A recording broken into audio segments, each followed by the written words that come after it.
Hi, everyone. I'm so happy to be here and so happy to see you, Pierre. Happy to see you. So, Pierre, in 2017, you started commercializing a grain that has been farmed in West Africa for 5,000 years plus 5,000 years, oldest and cultivated grain in Africa. it's a grain that has multiple properties, but most importantly, something that you love to cook with, right? Yes, it's a great grain, very versatile, easy to cook with, cooks in 5 minutes, gluten free. And there's a saying, fonio never embarrasses the cook. So that's why I love to cook with it. I'll have to try it one day. I want us to start by, well, if you can start by talking about your relation to this grain as a chef. Mhm. You've mentioned that uh, you had to look for substitutes for your kitchen while you were, like cooking for people in New York City and didn't have this grain. But then you not only brought it like for yourself, but you commercialized it, you brought it to the public, to the chefs. So tell me, what did it mean to you sharing it? And what do you think are the most important effects of what you just did there? Well, it means the world to me because early in my career as a chef in New York City, coming from West Africa, Senegal, I found that the so-called food capital of the world was missing my whole part of the world. Africa was absent of that world, and to me, it was something that needed to be corrected. I appreciated all those cuisines, French, Italian, English, Japanese, I mean, English. And eventually, I thought Mexican. Mexicans, there we go, and Native Americans, even though we didn't have access to that as well.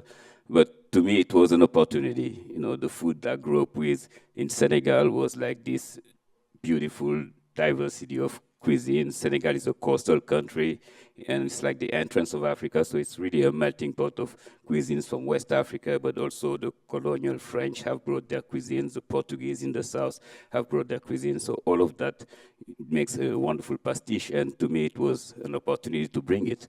And eventually, studying my cuisines, my restaurant, my catering, writing my first cookbook, I had to think of substitutions for ingredients because many of the ingredients that really made that cuisine special was not accessible to my audience.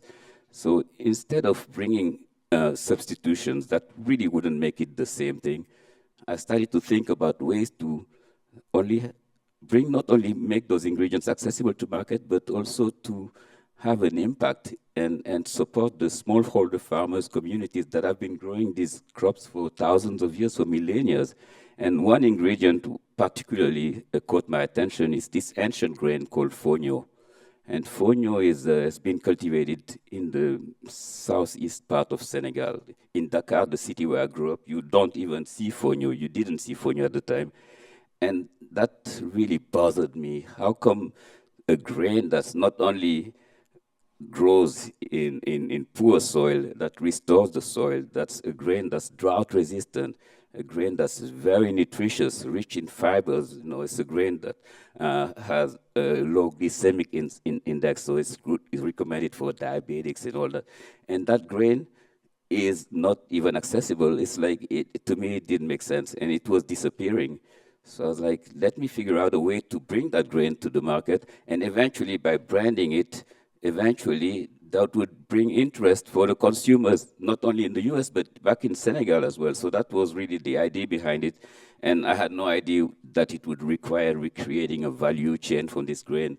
And that's really what happened. I started Yolélé, which is the name of the company. And today we started by distributing the grain in 2017 at one Whole Foods in New York City. And eventually it took off. And today we are distributed across the US and all the Whole Foods and some other supermarkets are distributing it, and it's getting a regain even in West Africa as well, where in Senegal you can see fonio in cities like Dakar where I grew up. So that was very important to me, and fonio was just one example. There's like many other crops that are there that don't have access to market, and eventually we need to figure out a way to create a value chain and bring them to market. So that was, to me, something that was key than just cooking in the kitchen. What a journey. Quite a journey. I want to ask just a quick follow-up on that. You said that it's also helped commercialize more the grain in Senegal? Yes, it helped commercialize fonio in Senegal. Now in supermarkets in Dakar or even in regular markets, you can see now fonio. There's a demand for that. You know, it's a grain that has not only it's delicious, it's very versatile, like I mentioned earlier, but it has lots of properties as well. You know, I've been inspired by the story of quinoa, and this is really the thing that you see with fonio. It has lots of parallels. This gluten-free, considered superfoods grain, and now you see a demand for that, for these ancient grains in Senegal as well as in here in America. So that's really been happening. That's great news. Mhm. It's, I want you to speak a little bit about the aggregation centers that community members, the small-scale farmers in West Africa have been organizing. I don't know how much Yolélé was part of, you know, like how much you incentivize that, but I understand that you're not involved in it. Just tell me about the centers, and if you could talk a little bit about the diversified agricultural systems that you have there and how that fits into your company's vision. Oh, actually, we are very much involved with it. Actually, we don't own the aggregation centers. We help organizing them, but they're owned by the communities. So what happened is, as we started promoting fonio and creating a demand for it, eventually we went from having fonio grains to having fonio pilafs to now having even fonio chips in the market. And the most important part, we knew to really have an impact, we had to introduce the grain to other industries. And that's what we did with the brewery industry, because to make a beer, you need to have grains. So we started talking with Brooklyn Brewery, this wonderful master brewer, Garrett Oliver, and we said, hey, you know, you could really have an impact by starting to use fonio in your beer. And he tried it, and it turns out it's a wonderful beer. And so he was like, we could really try to make this happen. And with Brooklyn Brewery, they had a crew. We went to Senegal. We filmed farmers growing fonio, and we just did a small documentary on how the impact of fonio beer could be in West Africa. And eventually today we have this, what's called Brewing for Impact, with Brooklyn Brewery, Guinness, Carlsberg is about to launch a fonio beer. There's like, you know, dozens of breweries around the world, in Kirin in Japan, in China there's one brewery as well.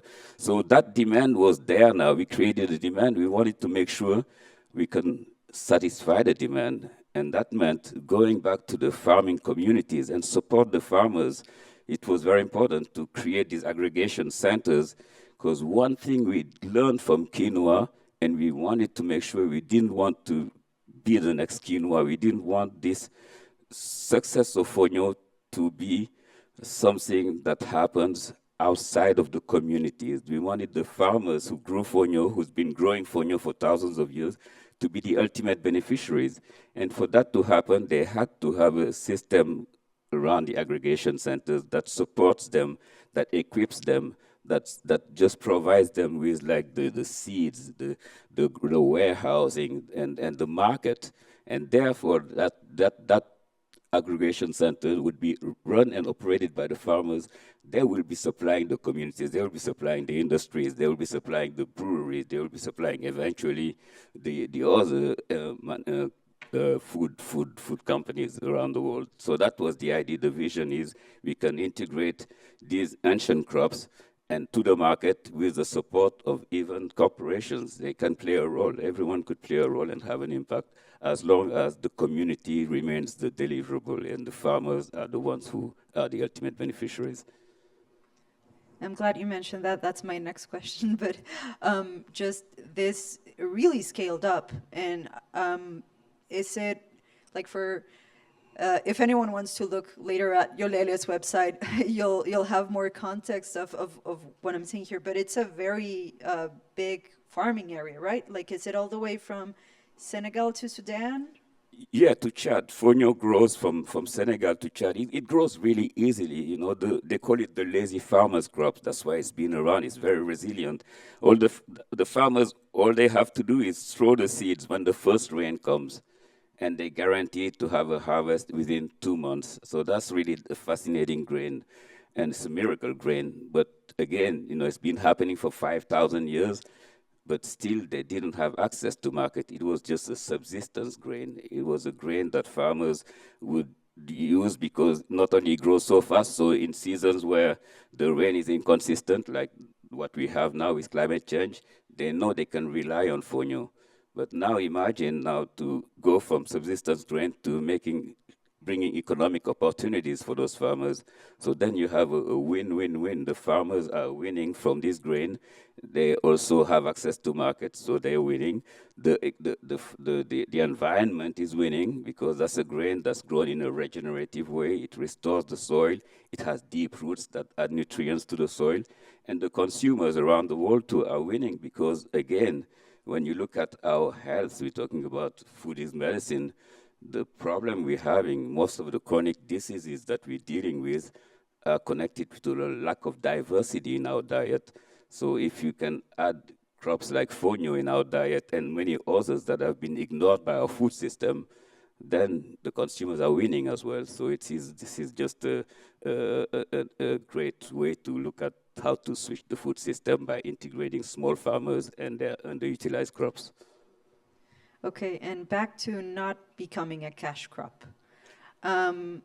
You also work as a consultant. Can you tell us a little bit about, like guardrails, policies that you see would be very helpful in making sure that the communities that store these crops don't get affected by, a superfood trend? Well, yes, that's the example I was trying to tell you about the quinoa situation. Quinoa is this grain that was cultivated by the Andes, the Chilean, the Peruvian farmers for thousands of years, and eventually it became so successful. But the farmers in quinoa in those regions couldn't support the market. The demand was so high, and you started to see intensive farming in places like Texas or Montana or even Ukraine. They started to grow in quinoa in an intensive way, and the farmers in Chile couldn't compete with that. This was just a situation that we didn't want to see happening with fonio. So we had to not only support the farmers to the aggregation centers, but had to also work at the policy level to have governments supporting, even like bringing policies like the appellations of fonio. For instance, you cannot call it fonio if it's not grown by smallholder farmers in the region of West Africa. For instance, that's one example. Supporting even the transfer of seeds. You cannot bring the seeds outside of the region unless it's for research. If it comes to a university like Arizona State, that's fine. But if it's going to go and become these seeds for farmers in Montana, that's not going to be the thing. So it needs to be protected by policymakers. So that's one thing that we are working on to make sure this remains a crop that benefits the development of those regions. Those regions are among the poorest ones in the world, and that's an opportunity that we really don't want to miss. Are you getting close?